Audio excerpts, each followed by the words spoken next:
He is awake, fully awake. The saw is already moving. The audience is watching, taking notes. Total elapsed time, 45 seconds. That was considered exceptional skill. No anesthesia, no germ theory, no antiseptic, just speed, confidence, and catastrophic ignorance. For most of recorded history, surgery was not a medical discipline. It was a trade. The same man who cut your hair also cut off your leg. He worked out of the same chair. The university-trained physicians refused to touch patients. They considered physical contact beneath them. Their primary diagnostic tool was uroscopy, the careful visual examination of urine. They called this science. The dominant medical theory from ancient Greece through the 17th century was humorism. 4 fluids. Any imbalance caused disease. The cure was always the same. Remove the excess, which meant draining your blood. Bloodletting was performed for 2,000 years. Applied to fevers, headaches, infections, and grief. George Washington had 40% of his blood removed by physicians over 10 hours in 1799. He died. His doctors believed they had not removed enough. In 1543, Andreas Vesalius published a precise anatomical atlas based on actual human dissection. He discovered that Galen, revered for 1,400 years, had been wrong about basic anatomy. Galen had been describing pigs.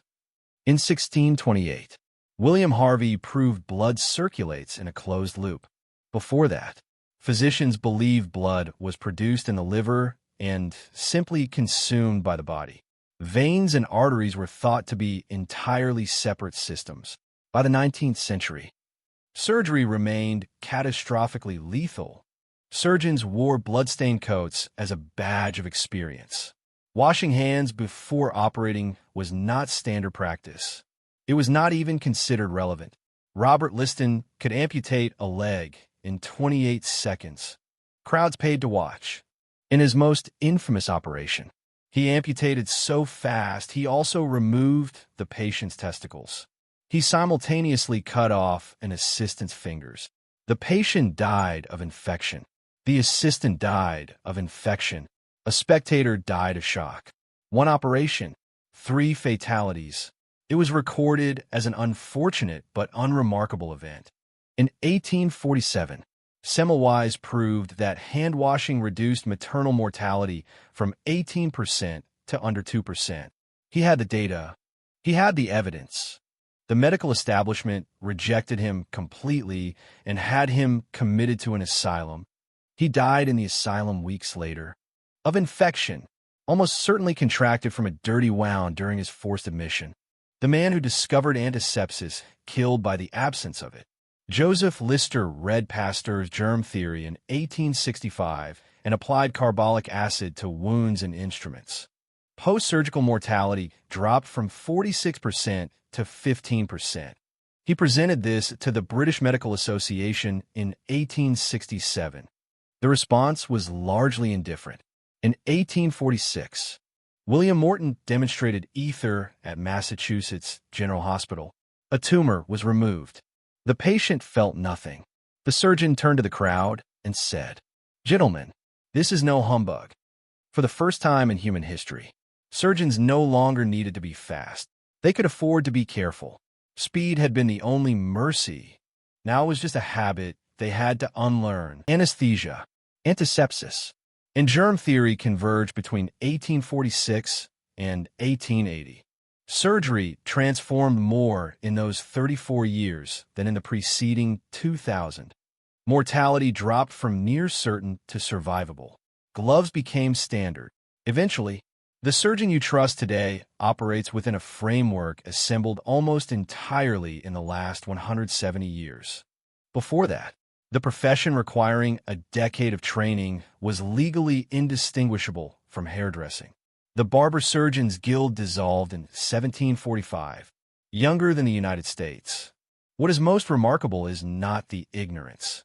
Every era operates inside its own ignorance, including this one.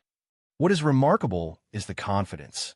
The absolute institutional certainty with which physicians prescribed treatments actively killing patients. For centuries, without revision, without doubt, they called it medicine. They were mostly wrong, and they meant well, which, historically speaking, has never been a particularly reliable form of quality control. For centuries, medical education was almost entirely theoretical. Students memorized ancient texts. They rarely touched a patient. They certainly never questioned Galen.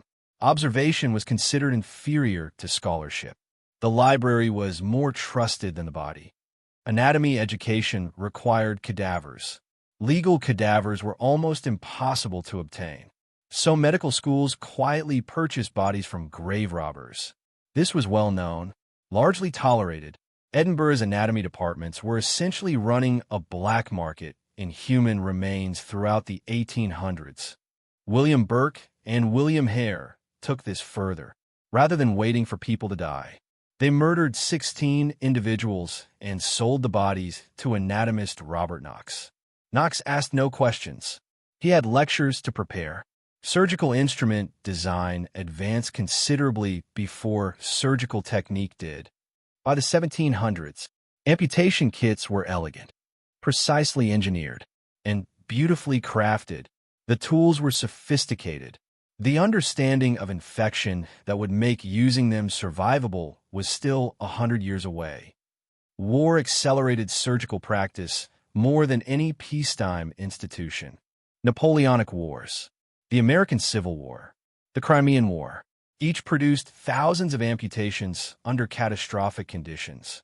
Surgeons learned by volume. The patients, less voluntarily, taught them everything. Florence Nightingale arrived at Scutari Military Hospital in 1854 and found a death rate of 42%. By implementing basic sanitation, clean water, ventilation, hygiene, she reduced it to 2% within 6 months. She did this using statistics, not medicine. She was not a surgeon. She was a mathematician with a lamp.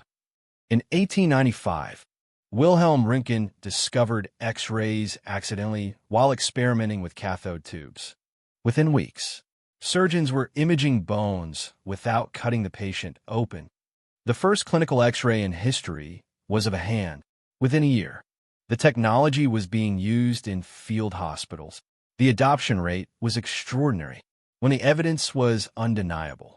Medicine could move fast. In 1928, Alexander Fleming noticed a mold contaminating a petri dish had killed the surrounding bacteria. He named it penicillin and largely set the observation aside. It took another 12 years and a world war before Howard Florey and Ernst Chain developed it into a usable antibiotic. The most important medical discovery of the 20th century sat in a drawer for over a decade. By 1945, the surgical theater looked fundamentally different from 1845. Sterile gowns, rubber gloves, electric lighting, general anesthesia, antibiotics, blood transfusions. A century of catastrophic trial and error had produced something that, for the first time, more closely resembled the intention than the accident.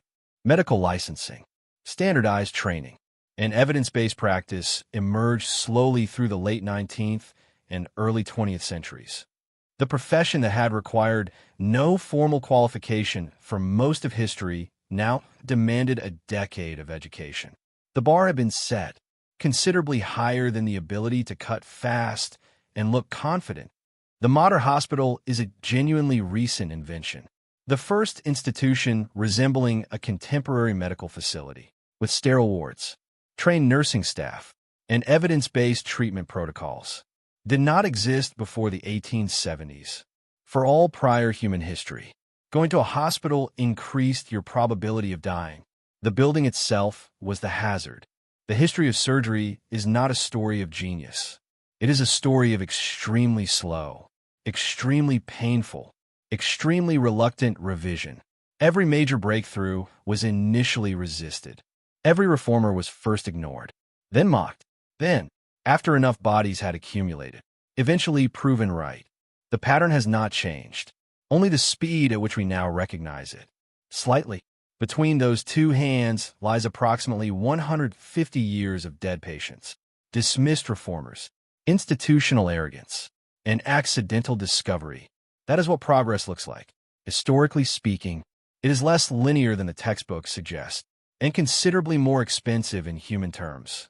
That coat, the unwashed, blood-layered coat worn as a mark of professional pride, is now in a museum, behind glass, with a placard.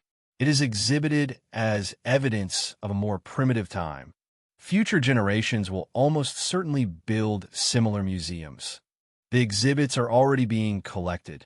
We just haven't identified them yet. When you sign a surgical consent form today, you are participating in a tradition approximately 40 years old. The legal requirement to inform patients of risks before operating became standard in many countries only in the 1980s. Before that, the surgeon simply decided. The patient simply lay down. This was considered the natural order of things. He was not a villain. That is the important thing to understand. He was the most educated man in the room, operating at the frontier of available knowledge, doing exactly what his training and his institution told him was correct. The terrifying part is not that he was wrong. The terrifying part is how certain he was. Every era of medicine has been absolutely certain it was finally doing things correctly. Ancient Greece was certain. The medieval church was certain. The Victorian establishment was certain. They shared one thing in common. Across 2,000 years of unbroken confidence, they were working with incomplete information, as is everyone. Always. The operating room tonight is the safest it has ever been in human history. The people inside are the most rigorously trained in human history, and somewhere in what they're doing with absolute confidence. There is something that the next generation of surgeons will look back on with quiet, professional horror. That is not a criticism. That is simply what progress is.